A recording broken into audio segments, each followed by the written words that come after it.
hello, and welcome to Post Game Theory. I'm your host, Sam Vecenie. Today, we're going to break down Ace Bailey, arguably the most polarizing prospect in the 2025 NBA draft. He is a 6'9", 6'10" wing creator who can really get his own shot and who is struggling to do much else effectively on the court right now. I would argue that there will be no player in this 2025 NBA draft class that will have a better 3-minute highlight reel than Ace Bailey. But when you watch the full games, you come away with a picture that's just a little bit less impressive. He's averaging 19 points, 7.6 rebounds, 0.7 assists versus 2.1 turnovers. That is a disastrously low assist to turnover ratio. He's shooting 45.5% from the field, 35.3% from three, and has a very strange 56 mark from the free throw line that I'm still trying to wrap my head around. 1.2 blocks and 1.1 steals per game as well. We're going to dive into his game against Indiana that occurred about a week and a half ago. Fascinating game. Dylan Harper, another potential, top 5 pick, likely will go second overall in the NBA draft, did not play in this game. So Ace was responsible for everything. He had 39 points in this game. He also took a truly, truly ridiculous number of shots. He took 29 shot attempts, got to the line 8 times, had 8 rebounds, had 4 blocks. It was a great big mishmash of exactly who Ace Bailey is from a passing perspective, from a shooting perspective, from a decision-making perspective. So I'm really excited to dive into this. Let's go on ahead and get into the tape. So Ace Bailey, he wears number 4 for Rutgers. Let's maybe go on ahead and go blue here today, given that this court is a little bit red in Bloomington. So let's just kind of jump in, run through the clips. So Bailey's going to get the ball out on the wing. This is something that he did in this game that was really important to me because Ace Bailey has not done a lot of self-creation going toward the rim this season. Here, he's going to catch high. He sees that he's got a mismatch here. In general, one thing that kind of annoys me about Bailey is his handle. I think that he doesn't, in part, it's due to the athleticism. I don't think he really accesses his athleticism to its best potential because he plays very upright. You can kind of see here, even though he's kind of bent at the waist as opposed to bending throughout his lower half and like really accessing some potential explosiveness. He's just very upright. He plays a little bit stiff, in my opinion, on these drives going toward the rim. This one, though, you're going to see him get some real shake, right? Some relative shake, maybe is the way to put it. He's really good at using his shoulders. I think he does a good job of trying to engage defenders using those. You see him like use that little hesitation move there. As soon as he does that little shoulder shimmy, you can see that defender's right foot here kind of gets caught in the mud. And this is going to allow him to get all the way to the rim.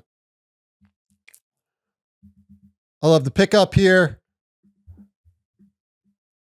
See the swipe attempt, ball's high in order to make sure that that swipe does not work. Gets all the way to the rim, finishes. I will say, like, one thing in general with Bailey as a finisher, you're not going to see many like length extension finger rolls, despite the fact that he's as big as he is. I feel like he doesn't really use his length to its fullest extent on the court. This time, ball goes in, no issues there. In general, Bailey at the rim this season has just been not quite as impactful, I think, is what we would hope. He's just a guy that is still working through a number of parts of his game. He is still 18 years old. I think that it is important to recognize how young he is, but even including transition opportunities, he's only taken 51 shots at the rim this year in 14 games. If you take those transition opportunities out, he's down to 25 and he's shooting only 52% on those chances, and that includes off-ball opportunities that he would be getting as well. He's not much of a cutter, but in general, rim pressure is a real concern for Bailey, and you'll see why he tends to settle for a number of mid-range jumpers. This season also, he's shooting 42.9% on layups according to Synergy. So again, just numbers that are not particularly impressive given what his physical capabilities are at 6'9", real athlete, etc. So here he's in the weak side corner on this play. I like that he's available here for the tag. He recognizes, all right, Ballo is rolling. I have to rotate over and make sure I am here. Does a good job.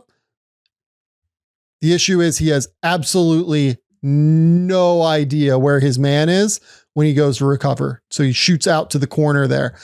I think in general, Bailey's off-ball defensive instincts leave a lot to be desired. He has real switchability. The game against Alabama, I thought, was actually quite impressive from Bailey in terms of his switchable defensive ability. He showed some on-ball prowess in that game. But this one, you just really have to be able to keep track of where your man is. This is just a really bad look. Like, he has absolutely no idea, to the point where he just like shoots out to the corner automatically, not understanding that there's a chance that his man could end up cutting. This one's really bad. This one's quite bad. Now we're going to get into kind of the bread and butter, I guess, of Bailey's game, right? So this one, he's going to catch empty side of the court, decides to drive kind of into the help here for reasons that I'm not totally sure about. I mean, like, I would like to see him set up this defender here and then maybe try to go baseline. If you go baseline here, you're probably going to force this defender to come help this way, or force this defender to come help this way, which would open up a pass in some way, shape, or form. But instead, just the driving decision here, Ballo's able to just completely shut off this area and make him settle for a mid-range jumper. This isn't an effective shot. This isn't an efficient shot, right? There's still a double-digit seconds left on the shot clock here. This isn't what we want offensively. And this kind of stuff happens just way too often in his tape, unfortunately. So just a simple little screen here. Bailey's going to come up, get the ball. Immediately going to go into the triple threat. He's going to drive left, reject the screen. Given where Ballo is, I actually like the decision here to reject and try and get downhill.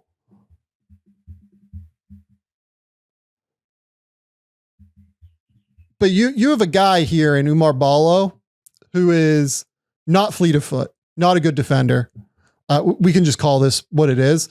Your man is completely sealed off by this screen. He needs to be able to get all the way to the rim here against Ballo.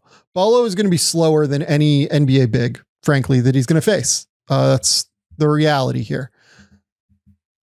And he doesn't really even attempt it. He just kind of stops and slows down and just immediately settles on this jumper here. Like, definitely something to be said for the spacing. I think Rutgers' offense is not very good. It drives me insane watching them.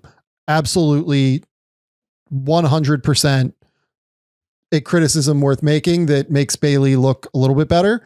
But look, again, we've got 20 seconds left on the shot clock, guys. This can't be the shot. This can't be the shot. Easy defensive kill from Indiana there. This one, to me, just kind of gets lost picking up in transition here.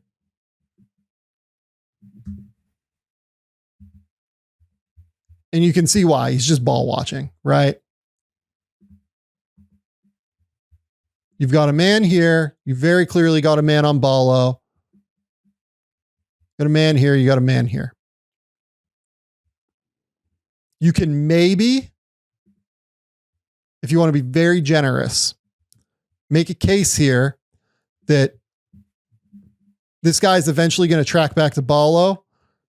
Bailey's going to be here, and then they're going to shoot out this way in transition. But that can't be the decision right now. And on top of that, he's just not really anywhere on this already. He's just kind of sinking down here. He has no idea that there's somebody on the backside, and I think that's Mackenzie Mbako. And then he's got to close out hard. Honestly, it's a far closeout. I don't even, think the closeout is terrible. He forces him baseline, forces him into the help, which is fine. But then he just decides to kind of rake down on the arms. Again, this is just not a good defensive possession to me. It's just not. It needs to be so much more aware on the defensive end of the court, is my opinion. So this one, empty side, kind of a mid post up kind of action here.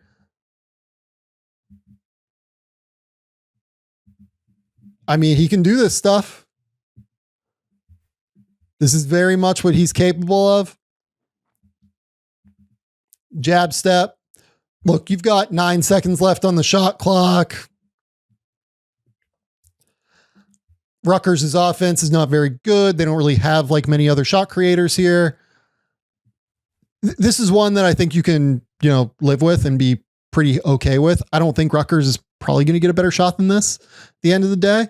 I would like it to be from behind the 3-point line, or I'd like to see him set up number 10 and, really try and set him up and get a, step back 3 potentially. That might be a little bit more of an impactful, effective decision, in my opinion.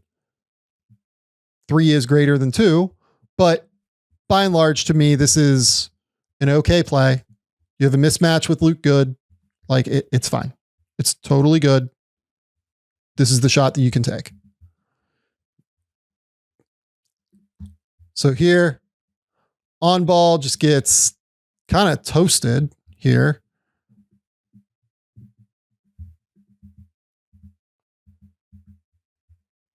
I mean, again, Miles Rice is a good player. Don't get me wrong. I don't really think Miles Rice is an NBA player. I think here you can kind of see Bailey's defensive stance is just quite wide. His legs are way further out than shoulder width apart. Speaking again to the point of him just not being able to access his athleticism, I think that's kind of what happens here. Just not able to access his athleticism because his defensive stance is so wide that he kind of has to bring his legs back in and then jump and then kind of get to try and recover back, right? Not great. Gets cooked. It was a bad start. He gets better, I promise. He scores 39 points. So this one, again, look, spacing wise, there's not a whole lot going on here. He is going to have a whole side of the court to drive to, or if he wants to, he can take a couple side steps here, maybe throw an entry pass in here if he wants to. But offensively, I want to complain about him just holding and standing and, look, he's been holding the ball forever without dribbling, 3 seconds there. Drives, ends up getting ripped. I will also kind of say here, I don't totally get why he wants this big to go away. You saw him kind of wave away the big like that. I mean, to me, this big has Ballo potentially sealed. So if you want to drive, you are going to have a lane to be able to do so. That might force this help, which if things are running smoothly on Rutgers' offense, might end up with this guy open for 3. I don't know why you're standing there kind of asking for that. You kind of just set it up so that Ballo is, right there. Good doesn't need any help, but ball ends up shooting out that way. I don't get the decision making a lot of the time. So he's on the ball here. Ball screen, just kind of standing there again. No movement. Rutgers just not moving. These are the kind of plays where like you see the flexibility that makes him more interesting to me than somebody like Jabari Smith, right? Like Jabari Smith never would have been able to like, take a ball screen, crossover, flexible Euro step. It's stumbly. I get it. But like ball pickup, Euro step, plan on left, get fouled, try and finish with the right. That's like kind of the difference between Ace Bailey and Jabari Smith to me. Like I think that Ace has much more of a chance to actualize some of this stuff as he gets older, kind of tightens the handle, gets a little bit stronger. But I mean, again, I'll just call out like Rutgers here. I'm just not sure why this is what you're running. Maybe is the fair way to put it. Like, why are you so stagnant? Why is this the only thing that's happening on this action? It works, but might make it a little bit easier for him if this isn't the only thing that's happening. So here again, 9 seconds left on the shot clock. We're going to get Ace Bailey on the wing here by himself. And again, we're just pulling up. He feels very comfortable with that shot. He's always been very comfortable as a mid-post kind of shot creator, guy who can catch and just elevate. Thing that's worth pointing out here is that elevation. Like he really jumps into this shot, right? Like you can see him get a good distance off the ground here. High release point above his head. This is a very difficult shot to contest for somebody like this whenever it's a mismatch opportunity. Luke Good is just not big enough really to contest that shot. So I get it. Short shot clock. You could have worse shots to me. Ballo is, picked over to help here. You've got another defender here leaking over to help again. Like there's just a lot there. Like Bryson Tucker's a big dude kind of getting over there and the elbow help. So I guess this is fine for a shot, but it's a lot of this is kind of the thing. So here, Bailey, weak side corner again, ball watching, has no idea that he's getting back cut. Gets lucky there and gets the rebound. But again, this is just a very bad defensive rep. You can literally just see that he's ball watching the whole time. Has no idea where Good is on the backside. Just staring. Jumps out, like again, expecting his defender or his offensive player, I think, to be in the corner here still. Hasn't been there for 2 seconds. Good pass. You'd like to see Bryson Tucker make this. Good rebound. Gonna come down. I mean,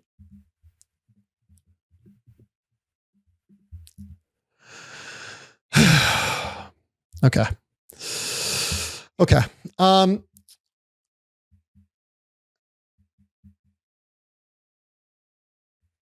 So a few things happening here. I don't think he is a tight enough ball handler to be able to utilize his extension.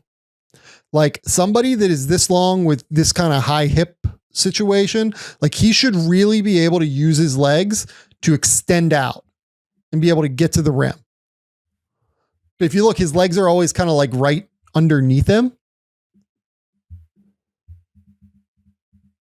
He's not really extending. He's not using that stride length to be able to get out and get all the way to the basket.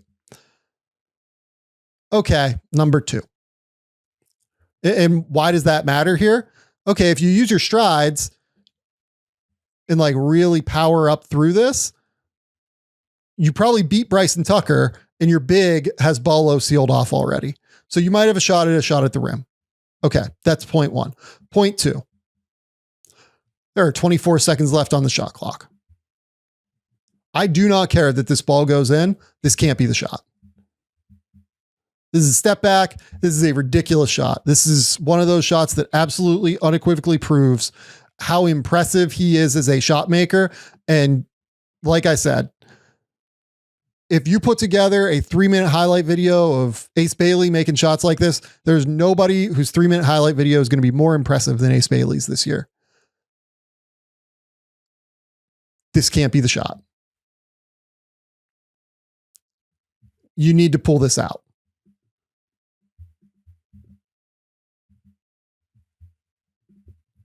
You've got your teammate lifting here to the wing. This has to be an escape pass to try and get a better shot. This is probably let's be realistic about it. So Ace Bailey this season is shooting what on mid-range jumpers? Pulling it up right now. Per Synergy, Ace Bailey is shooting on pull-up jumpers 31.7% from 2-point range.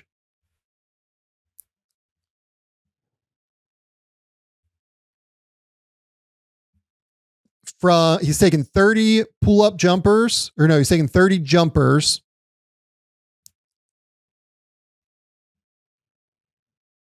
from shorter than 17 feet this year. He's made 9 of them for 30%. This is a 0.6 shot in terms of like expected points per possession here.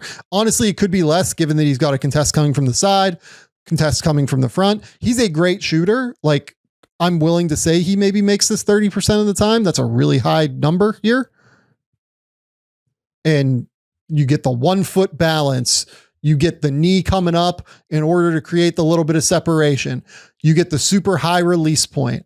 You get the little natural fade on the shot. It is a super impressive shot that goes in here.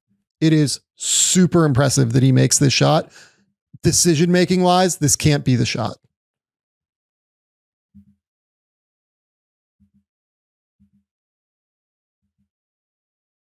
Just can't be. So here, good, driving.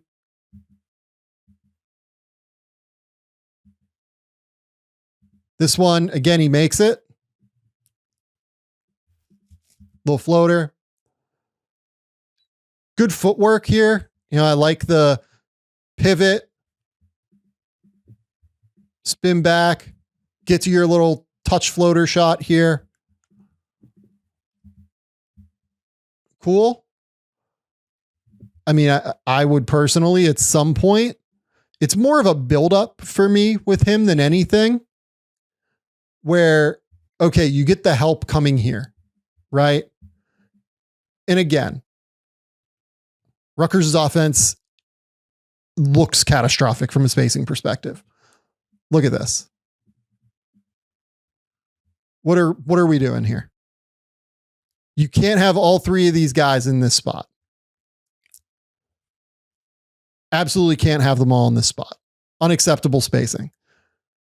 At some point, I would like to see him pass and hit this player. I would like this player to be in the corner already. I would like maybe this player to be in the dunker spot over here. Have some court balance. Like, it's one of those ones where you look at it in a vacuum and you can't complain really. But this is, again, like this is a floater. This is probably 45% shot that he makes. Reverse pivot, 14-foot floater, not super, super easy. Have a body right up against you. At some point, I'd like to see him hit the corner. Like in a vacuum, this single shot, I can't complain, but it's a buildup of not hitting that guy regularly. Which, given he's averaging 0.7 assists, you can imagine if you've watched as much tape on him as I have, that he just doesn't do that. So here, just kind of getting pulled out. I mean, this is just nasty. This is absolutely sick. And this is what makes him super impressive, right? So he's getting super heavy pressure here. All right, boom, stop, crossover, boom, send it back. This defender is going all the way this way. Going to open up a wide open driving lane. I think that this is a wide angle that he takes. He kind of takes it this way instead of just going crossover, bam. If you do that, you might end up beating the help defenders. It's a bit of a wide angle, but look, he's strong. He's powerful. He goes through them. He makes the shot. Again, not a ton of length extension on anything he does at the rim, but he goes in, makes the shot. Super impressive. So here, catch and shoot three, cash. You got to find him in transition. Absolutely have to find Ace Bailey in transition. If you don't, it's going to be a real problem. He can absolutely make those shots. He has only taken 5 transition threes this year, but he's made 3 of them. It does feel like that he's probably taken more than that in my head, but if you give him an open catch and shoot 3, he makes them at a very high level. He makes 39% of his catch and shoot threes this year. The reason the 3-point percentage is lower is because he takes some bad pull up 3-point shots. So here we're going to go for a gamble. He's already up to 16 points, by the way. And I don't know that he's played well, even though he has 16 points. It's just the ball has gone in. All right. Now we're just kind of going for a steal there. So what does that do pressure wise to the defense?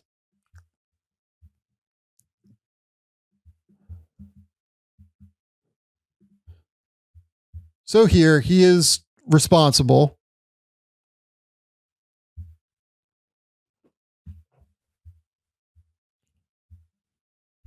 for guarding Anthony Leal at the top of the key here.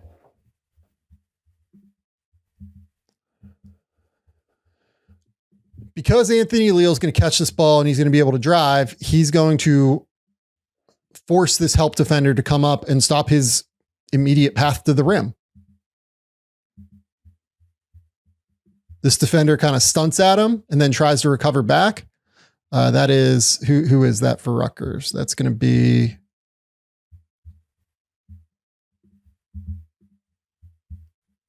It's going to be JaMychal Davis. But look, like Trey Galloway can make threes. Like if you leave him wide open like this or relatively open, ball's going to go in. To me, that one's on Ace Bailey. Here, gets the ball again. Mismatch in Miles Rice, smaller player. Double on DeBallo. This is a really good pass.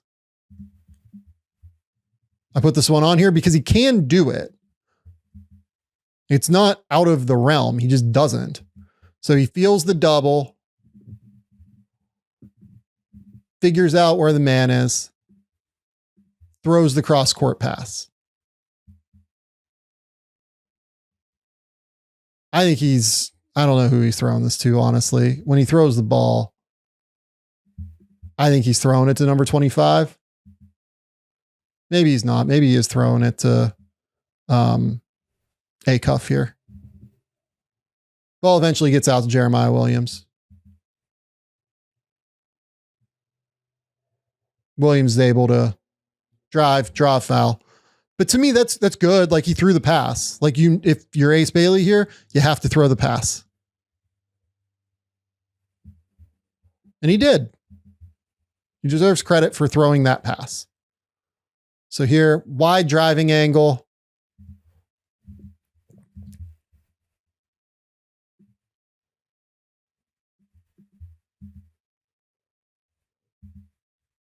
Kind of trying to use that off arm to kind of fight through the contact here. I mean, what I like here is the gather, the one hand gather. Again, like he kind of can do some really special stuff athletically to where he can stop guys from being able to dig into his handle and really go get the ball.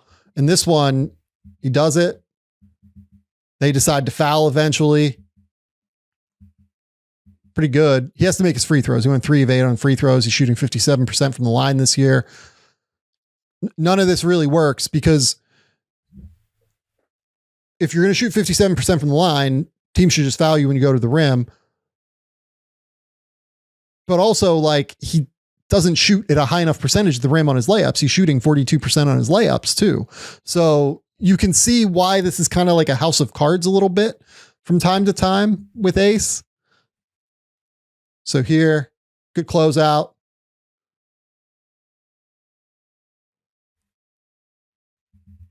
I put this one on here because I would like to know, like, is this a scheme choice? On some level, like, you know, we've seen it now 3 or 4 times in this set of clips, like just not aware of back cuts, right? But is this a scheme choice where they want to help same side onto Ballo in the post? Is this like an Ace Bailey kind of freewheel kind of situation? I'm not in the huddle. I'm not going to sit here and pretend. To me personally, I don't like the scheme if it's a scheme choice, and obviously it's a bad choice if Ace just decides to freewheel and double here. I mean, he sets up a wide open cut for Mbako. Mbako gets all the way to the rim, finishes. That's one where I would like to know if that's more on Ace or if that's more on the scheme, but either way, it's bad, right? So, you know, quick screen. Bailey's going to come up, take the ball here.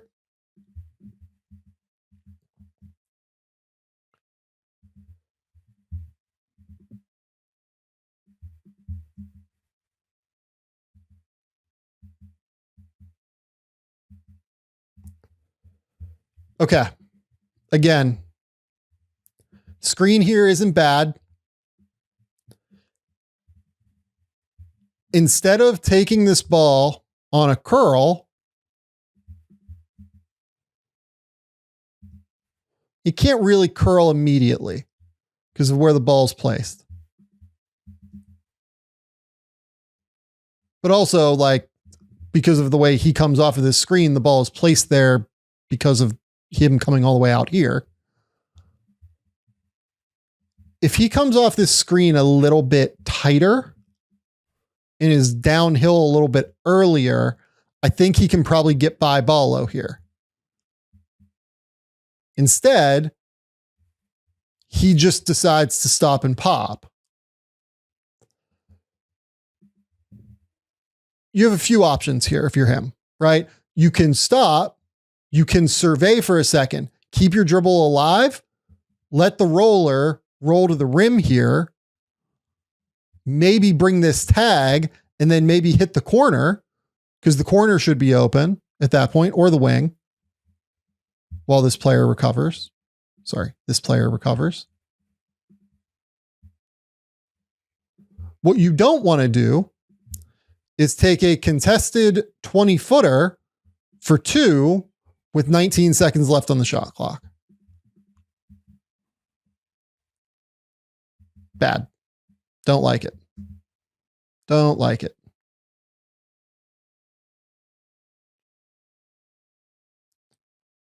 So offensive rebound here.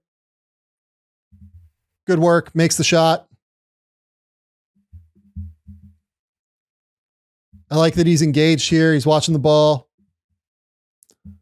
Sees the ball, goes to get it. You can see like real natural touch here, right? Goes to get it. I'm not totally sure why he just throws this ball up like this.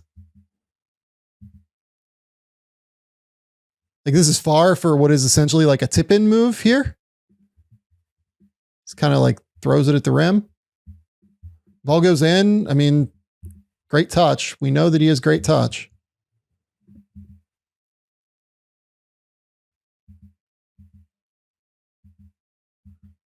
So here, rebound. We're going to grab and go. We're going to try and pull up for 3. Ace Bailey is shooting 3 of 12 this season on pull-up threes. This actually might not even be a pull-up 3, by the way. Yeah, so he's pulling up for 2 because his foot is inside the line with 26 seconds left on the shot clock in transition.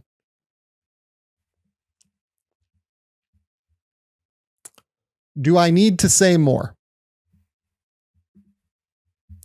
This can't be the shot.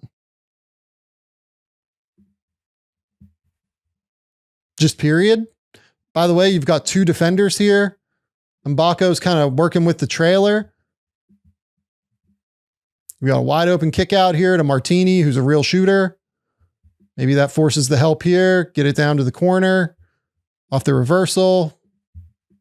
Better shot than a contested 2-pointer with 26 seconds left on the shot clock from 22 feet, 20 feet, 6 inches, I guess is what that would be.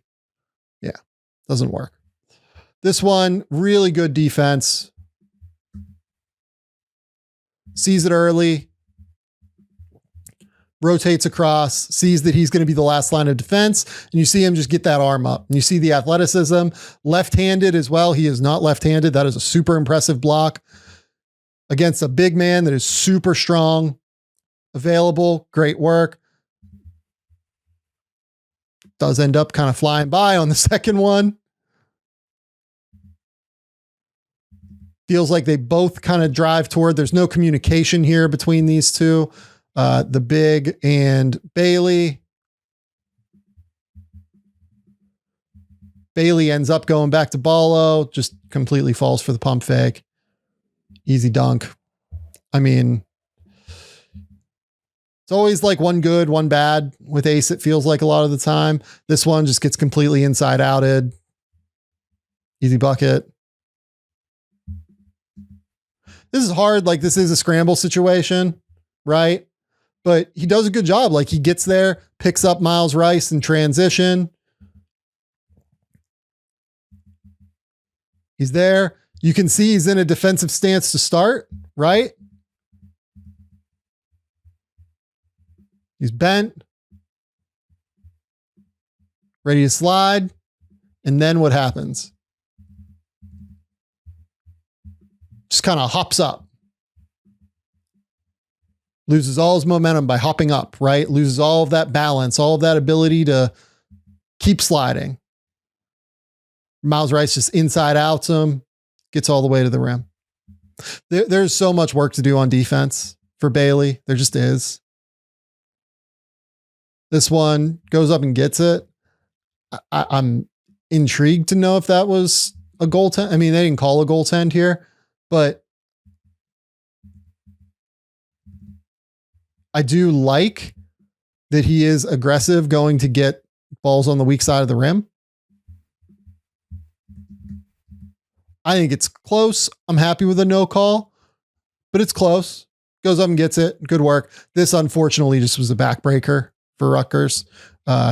Just so unlucky that he ends up hitting that. Let's get to a quick little note from PrizePicks. PrizePicks is the best place to get real money sports action with over 10 million members and billions of dollars in awarded winnings. PrizePicks has made daily fantasy sports accessible to all. You just pick more or less on at least 2 players for a shot to win up to 100 times your cash. Run your game all season long on PrizePicks. PrizePicks is the best place to get real money action. There are over 10 million members. Like I said a second ago, they invented the flex play, which means you can still cash out if your lineup isn't perfect. You can double your money even if one of your picks doesn't hit. PrizePicks always puts its members first, so all withdrawals are fast, safe, and secure. When my picks hit, I can get my money in as quick as 15 minutes. We are big fans of PrizePicks here. We absolutely love the app and what they're doing for the daily fantasy sports scene. Download the app today and use code GameTheory to get $50 instantly after you play your first $5 lineup. Download the app today and use that code GameTheory to get $50 instantly after you play your first $5 lineup. PrizePicks, run your game. So first possession for Rutgers. I really like this action actually for Bailey. So what are we running here?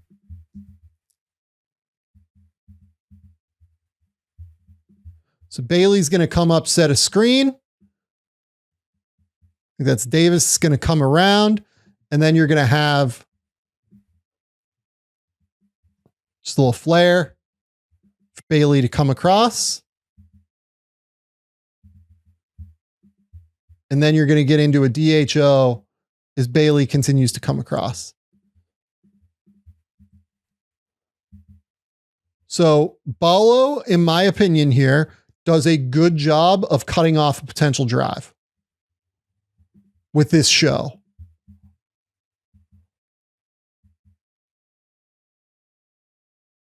But now we're just like kind of standing here. We're standing around. There's like an initial action for Rutgers, and then there's not much else. And then Bailey just like kind of walks into an 18-footer after just like kind of standing around. It's a combination of things with Rutgers, right? Like yes, Ace Bailey is playing a brand of basketball that I don't particularly appreciate in terms of bunch of mid-range contested jumpers, hard to be efficient that way. Also, I mean, after that initial action, where's the rest of it? Like, what else are we doing here? So he beats Ballo here.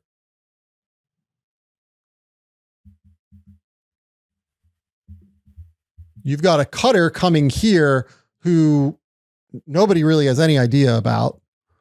To me, this ball probably just needs to go to the cutter. You've got 3 guys staring at you. You've got 12 seconds left on the shot clock. You've got a cutter going baseline. This can't be the shot. Can't be the shot. I'm sorry. You had a mismatch after a nice little action. Ballo did a nice job cutting it off originally. If you want to pull it out, maybe drive baseline, pull it out. You can maybe go in the middle, maybe try and get all the way to the rim. You drew defenders to you. That's great. Hit the kick like right to the cutter right there, which is who was open. There's just a lot of options that Bailey does not see on the court. This one was one that he did see. Good pass. Simple pass, like very rudimentary, like right pass. But he finds it. Get the drive.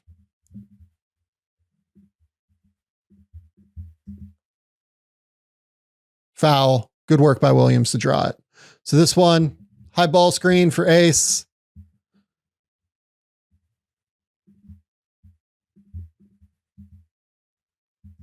I like the patience here. I like that he's continuing to engage Ballo, continuing to engage his ball handler.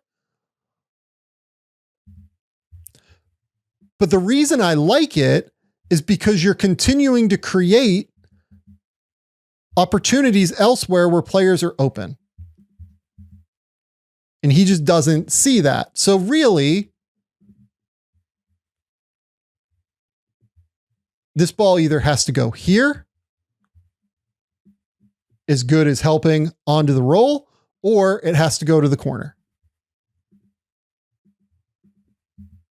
String out the dribble. Now it definitely has to go to the corner. This is open. There is a passing window here. This is open. This ball has to go there. Instead, defender recovers. And we take a fadeaway pivot pull-up jumper with 19 left on the shot clock. Unsurprisingly, the ball did not go in. Those are the reads that Bailey misses that NBA teams just won't tolerate. Just won't tolerate them. Okay, ball back in.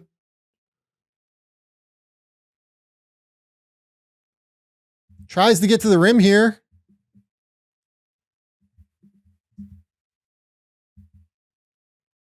But like, this is the other concerning thing, right? So super rounded drive, right? So the drive's coming this way. Can't really beat good going downhill. Concerning. Decides, even though he has no advantage here, that this is the moment where he's going to stride out. You know, we've talked a lot about him not using his stride length in this video. Picks up. Not a great gather here, in my opinion. Tries to put his shoulder into good.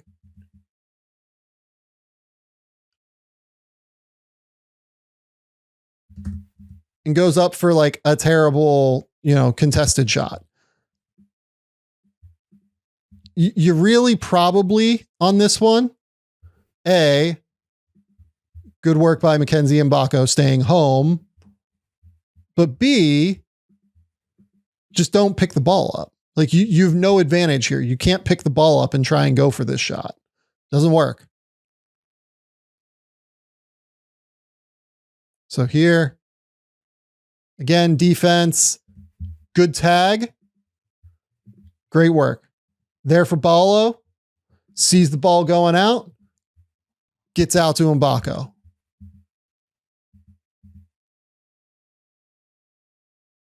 Here's the problem, though. Totally out of control on the closeout.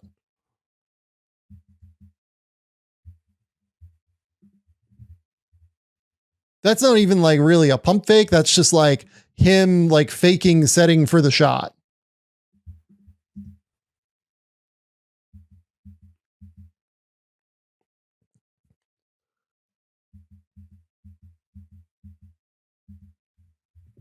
NBA teams and NBA players will demolish you in those situations. There's no reason that he needs to be this out of control on this shot. Like he's actually in a pretty good position right here. And then he decides to take this little extra step with his right foot to go up and try and block it. Even when he does the right thing, like it feels like he kind of makes a mistake, unfortunately. Weak side again.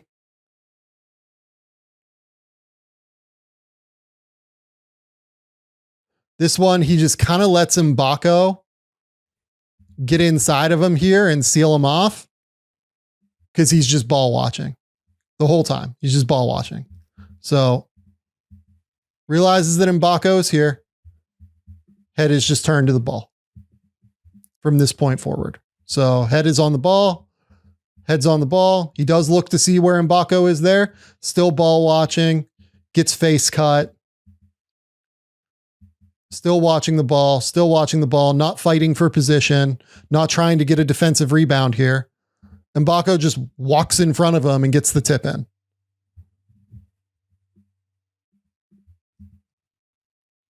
I mean, there are just like non-negotiables.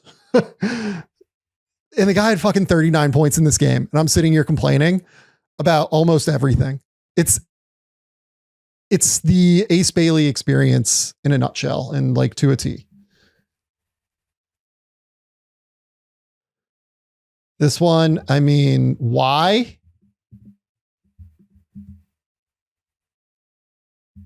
So you have the contest here. You have the contest here. You have two guys coming this way from Indiana. You have a third guy who's here before your player. Get a body on somebody. Instead, he leaps for no reason, completely takes himself out of the play. His momentum's going this way. He's gone. Give yourself a chance to get a contested rebound. Easy putback by Trey Galloway. That time, he at least pays attention to the cut. Doesn't get face cut. Good work. Blocks the shot. Really good. I like the positioning here. He knows where Bryson Tucker is. Waits for Ballo to make his move. Goes up. Swats it. Right play from Ace Bailey here on defense. He's a good weak side rim protector in general in half court situations when he doesn't have to worry about other things. Like if he can just go see ball, get ball, it's fine. But on the play before that, you saw like his mind is a little too geared toward see ball, get ball, unfortunately. So here, Bailey catches on the wing, ball screen. Okay. Number 24 has never been more open. So good screen here. Good step up here from Tucker. to tag. He closes down a potential pocket pass. I don't know if I've seen Bailey make a pocket pass, but he closes down the potential for it. When that happens, I think this ball has to go here. And instead, Bailey's head is just down driving.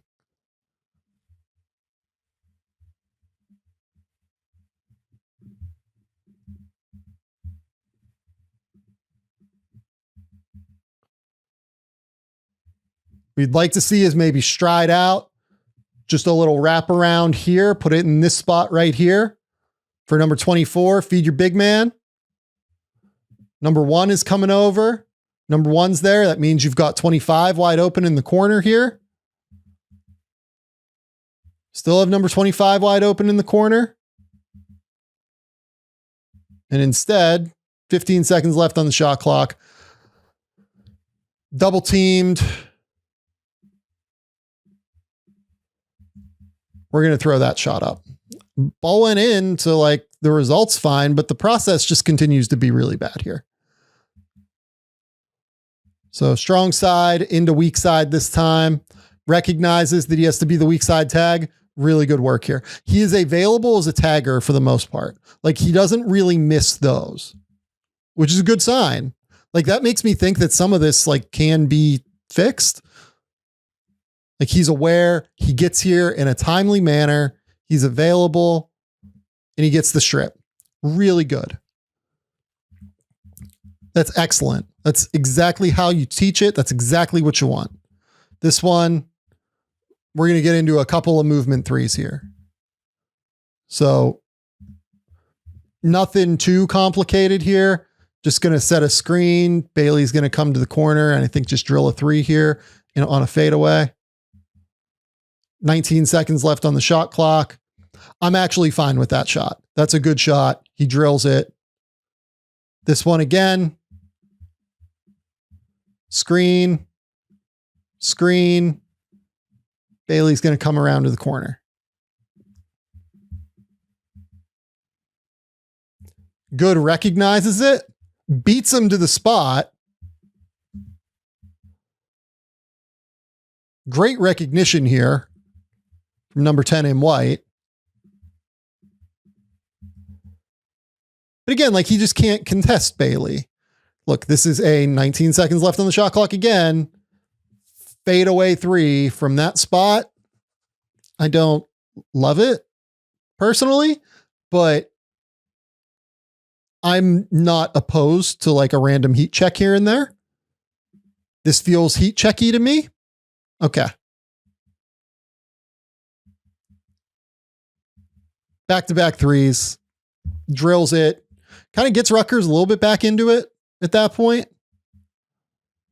This one I grabbed in part because I think that this is a zone that they're running and he calls out like he's communicating on defense. Like he says, hey, you got to take him.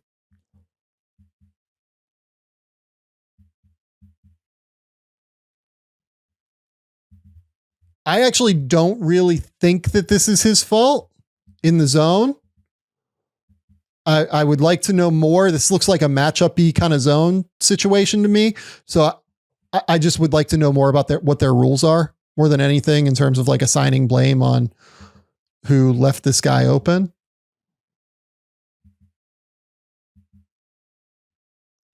My guess on what happens here, and again, this is just, you know, me not knowing their rules for this stuff. He calls this out, which means he probably has to be here and number 5 probably has to be over a little bit farther.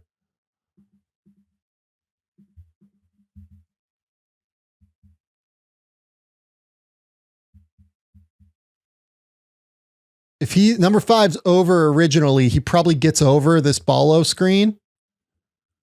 Because Bailey is guarding Ballo, he does actually have to be pretty cognizant of what's going on there because again, Bailey called out this for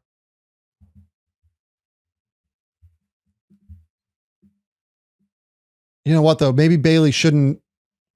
Again, this is one where like not knowing their matchup zone rules, like it's hard to kind of parse who's to blame here.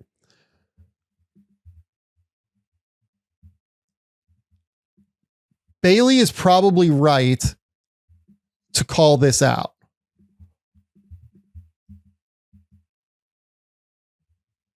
As soon as number 25, Williams, gets back onto Galloway here, number 24 probably has to call back out to Bailey and say, Ace, I'm back on Ballo, because that's the matchup they want anyway. So what I would like to know here is, well, A, just like awareness of his teammates. This isn't a great look for Bailey. Bailey probably needs to shoot out this way. But B, I would like to know, like, I can't hear the communication, right? I wasn't at the game. Did number 24 call out, hey, I've got this screen?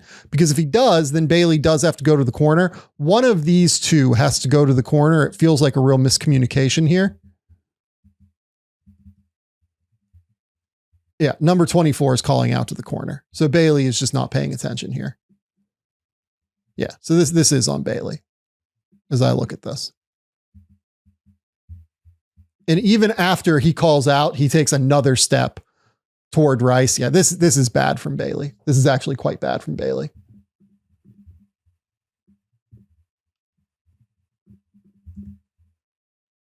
So I'm fine with this originally. I'm fine with him saying, hey, I'm talking. That's good. 24 immediately is calling, hey, I've got the screen shootout. So yeah, that's on Bailey. That's bad. Again, quite bad. And you can see number 24, kind of arms up there, kind of looking, wondering what happened. Not what happened. He knows what happened, but why Bailey didn't make the rotation. Good pass.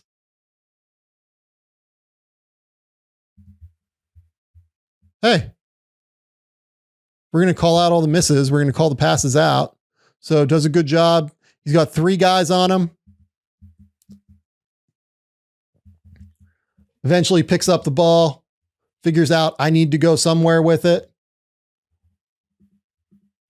I like that he looks opposite corner here.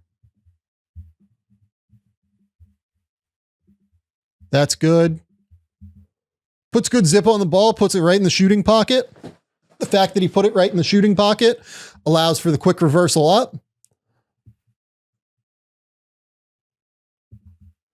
Just didn't work, but that's good. I mean, the original, like getting triple teamed and almost turning it over isn't good process, but the pass was good process. So, kind of a slip screen for him to come take a flare off of this. Again, I just think that he's coming off of these too high. Like he's already like 30 feet from the rim here because he just wants to go ISO. And he airballs this with 16 seconds left on the shot clock. Like,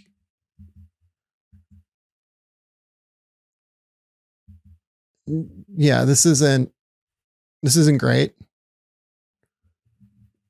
This isn't great process. It's just all very stagnant offense. And it is like a chicken and an egg problem. Like, is the offense stagnant because of Ace, or is Rutgers offense stagnant and it's making Ace look bad? Like, I think it's kind of a combo of both personally, but there are situations where you can't just decide to YOLO a 3. And here again, 3 for 12 this year on pull-up threes. Like 22 seconds left on the shot clock. 11-point game, 5 minutes left. Like you can reasonably see a comeback here.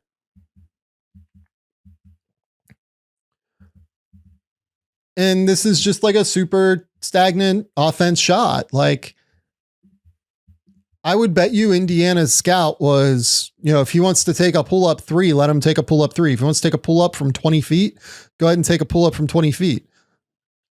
he can't make a high enough percentage of these to hurt us right now. So it's just the lack of like thought on this shot that bothers me. Misses it. I mean, I like that he like kind of cuts and tries to make up for it.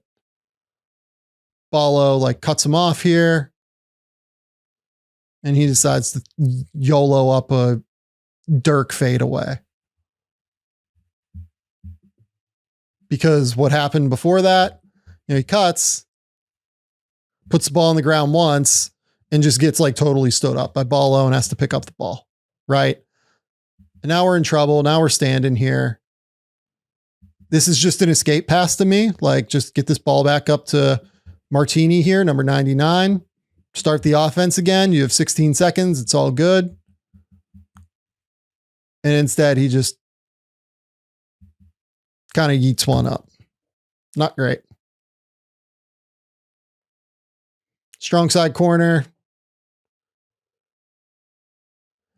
Again, like defensive principle wise, I mean, it's clear that they're running some sort of zone here. It looks like just a classic 2-3 zone, right? Like, you've got the 3 in the back. You've got the 2 up here. This one's a little bit easier to parse through, I think. So, kind of starts following Mbako. Nobody talking about like what's happening here.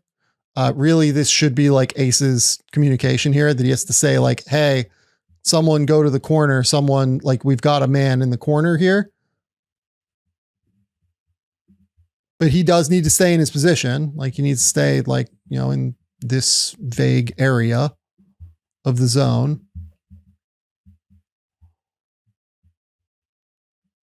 Ballo comes up, sets a nice little screen here. Because Bailey's just kind of sauntering his way into the middle of the lane for no reason when they're in a 2-3 zone.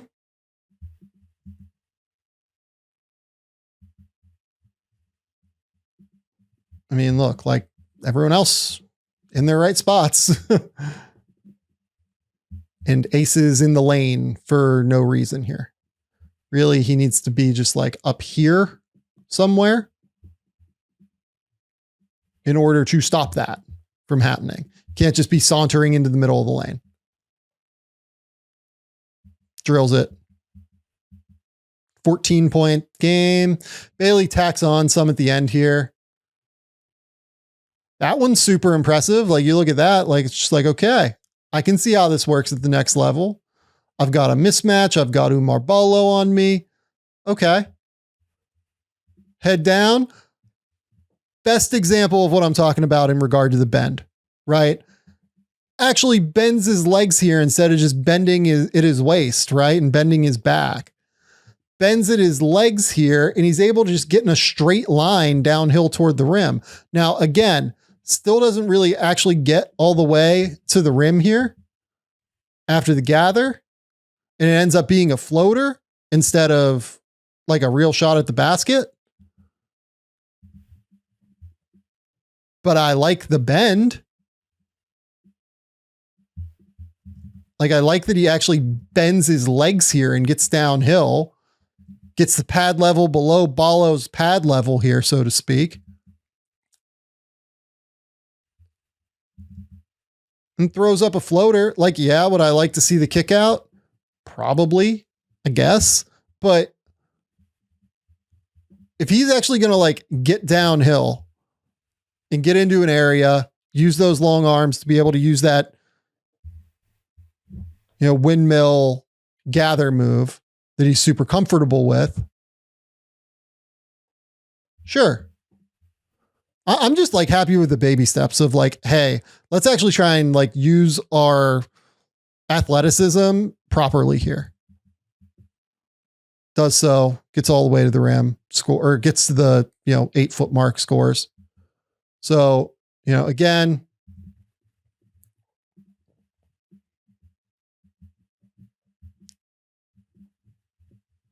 we're going to get another screen coming up here. Yep. So they switch it. Mbako fouls him.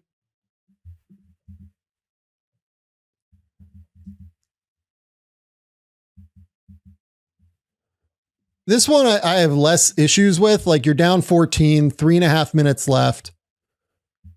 Running like a chinny kind of set here. Yes, like if you have your head up, like a lot of the time he has his head down, right? Like that's a big issue. If you have your head up, like maybe you can make a case that this guy's open, but not really. Like good's there. You'd have to be a really, really good passer to get that ball in. And he's just not like an excellent passer at this point. But hey, sidestep to the right, gets the foul call. He's a hell of a shot maker. He is a hell of a shot maker.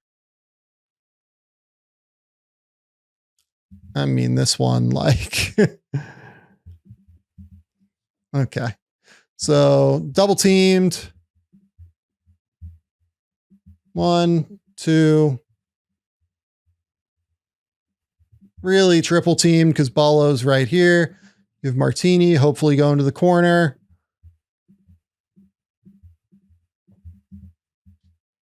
So he decides to like kind of right sidestep this. Take this shot with 26 seconds left on the shot clock.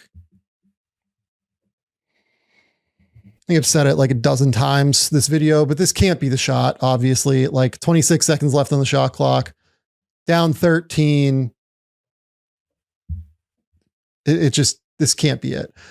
Great elevation, great high release point. I love the balance, even with the fadeaway here. Like you can see what makes him so special as a shot maker, but this can't be the shot. You can't take this one. It's not an efficient enough look. You're getting double teamed. You're having to sidestep fadeaway with 26 seconds left in the shot clock. You make that probably 45% of the time. So that's what, like a 0.9 expected point per possession shot. You have to be able to generate a better opportunity than that. You just kind of have to. There's not another way to put it. You need to be able to generate a better shot than that. Ace Bailey this season, Rutgers is 7.3 points per 100 better with him on the court, according to CBB Analytics. They're only 1.3 points per 100 better when he's on the court. For reference, with Dylan Harper, there are 15.7 points per 100 possessions on offense better when he's on the court. Plus 1.3 for Ace Bailey versus 15.7 for Dylan Harper. It's because Dylan generates better shots. This is not a good look, even though he makes it. I mean, again, like this is the prime example of why that last shot was a bad shot, right? So again, 24 seconds left on the shot clock. 2:30 left.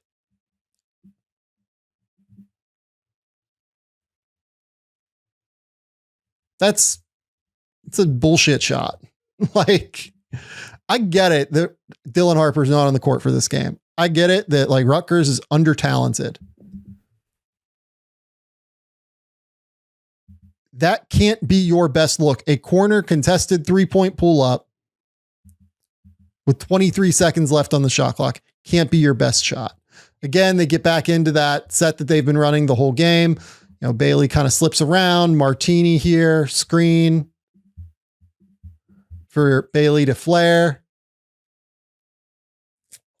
I like here that he actually like brings the ball back out, but this is just stagnant. Like there's no movement here. Now we're just shooting a contested jumper. I mean, Anthony Leal, like good defense, man. Like this is just a lot of contested opportunities, right? So, I mean, he's here, he's bumping them.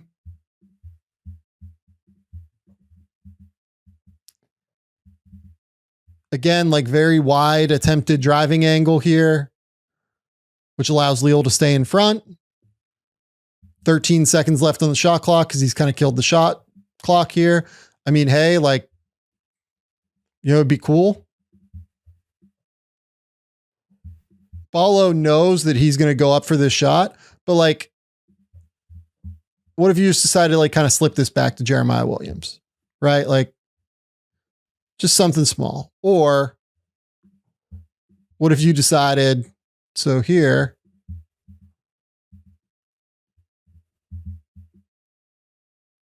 let's go back. So Martini there, picks and pops.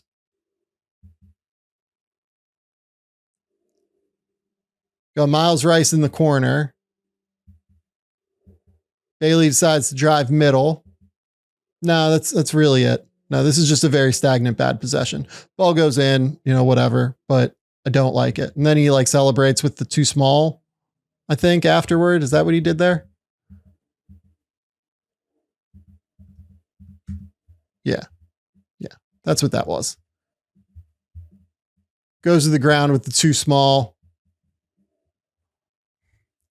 You're down 12, maybe 10 after that shot. Come on, man. So pivots. Hey, pass. Good pass.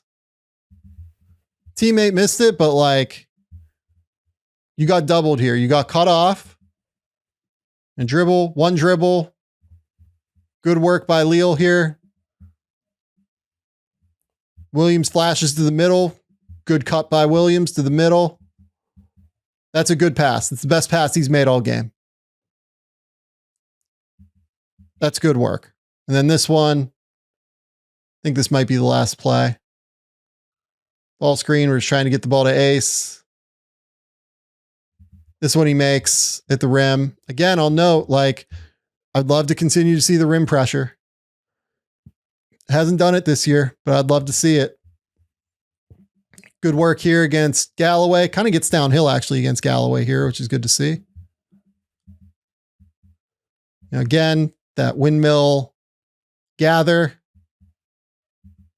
gets all the way to the rim, nowhere near the rim, but throws it up. Good touch over Ballo, gets the foul. That's how he gets to 39. I mean, hey, he scored 39 in this game. As you can probably guess, I wasn't super impressed with it. Under-talented Rutgers team on the road in Indiana. It's cool that he scored 39 in a tough place to play against like a decent Indiana team. Indiana's not great, but they're not terrible.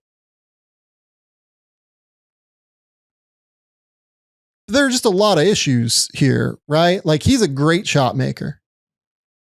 Like I said at the top, you're going to be able to put together a 3 or 4 minute highlight reel of Ace Bailey that makes him look like he is like the next great shot creator. But the difference between him and somebody like Brandon Miller, right? Brandon Miller was I think he was 2 years older than Ace when he was in college because he was Ace's young first class and Brandon was a full year older than his class. Brandon played with real bend. And out of ball screens, he played with real flexibility. Brandon didn't get a lot of rim pressure either, but he played with a lot more patience. He didn't take as many terrible shots. He took many more 3-pointers. His 3-point volume was way better. And the overall shot diet was way better. Now, Alabama is a much better offensive scheme than what Rutgers is. As you can see, like I said this 3 times throughout the video, but it is like a chicken and egg issue. Rutgers has games, especially when Dylan is there, where it looks like they're moving and they have some general offensive idea. But in this game, like there wasn't a lot going on. Like scheme wise, they weren't running a ton of actions. They weren't running what I would consider like super high level offense. But I also think that Ace's willingness to just sit on the ball and kind of stagnate the offense and kind of hold it for longer than he should kind of creates an issue where things get less flowing. Things stagnate. Things just kind of, the offense stops when Ace has the ball, probably because his teammates don't expect him to give it back, in all honesty. And throughout the year, I don't think that would be a wrong sentiment. Like, Ace has unfortunately held on to the ball for seconds at a time, and then he just throws up these bad mid-range jumpers. Like, it is a real issue. In terms of where I have Ace ranked, like, I don't have him in my top 3. I don't have him like even really in, like, I have Kasparis like ahead of him by a pretty real margin for the 2025 NBA draft. I have him like in a next group with like a bunch of guys. Like, you convince me VJ Edgecombe ends up ahead of him. Ace's floor is quite low. His ceiling's quite high, but like, if this doesn't work, like it's going to be like kind of a disaster, I think, at the NBA level. He needs to go to a situation more than anything that will kind of teach him like how to play team basketball, because he's not really getting that this year at Rutgers all that much. Like, he's being allowed to hold the ball and do what he needs to do or do what he wants to do, or he's not being held accountable for doing it potentially. So by and large, where I personally sit with Ace Bailey is total wait and see. Like, I need to see some sort of growth here by the end of the year, or he will just keep kind of dropping on my board. But the tools are very obvious. Like, he's a 6'9", 6'10", like real shot creator. He has much more flexibility than somebody like Jabari Smith. He is much more capable of creating with the ball in his hands than, you know, most guys that are 18 years old. There's a real ceiling with Bailey. Like, if it works, it might really work. But the problem is that guys don't just like naturally get better as passers at the level to which he has to improve as a passer. Like, he needs to get so much better at seeing the court. And that's what I worry about. Like, a lot of that tends to be pretty natural and pretty inherent. You can teach somebody what to do if they're just like catching and like pivoting, like with bigs and short rolls, right? But Ace likes to have the ball and likes to make these decisions on the fly. Having that reactivity tends to be like pretty natural and inherent as a hooper. So the fact that he doesn't really make those passes is really concerning to me. And all of the defensive stuff. I mean, we went through a lot of defensive clips in this game. He was really bad defensively in this game, like really egregiously bad off the ball defensively. So lot to work on. I think it's probably the least impressive 39-point game I've ever seen in my life, if I'm being transparent. I mean, we just went through the tape. Like, there wasn't a whole lot to be excited about there. They lose by 10. It's never really close in the second half, I would argue. So yeah, disappointing. If you like the way I talk about basketball, hit the subscribe button on this channel. Game 3 podcast with Sam Vecenie. We break down a whole lot of tape. We'll do a couple more NBA guys. We'll do a couple more college guys later this week and throughout the rest of the year. But until next time, we'll talk soon. Bye.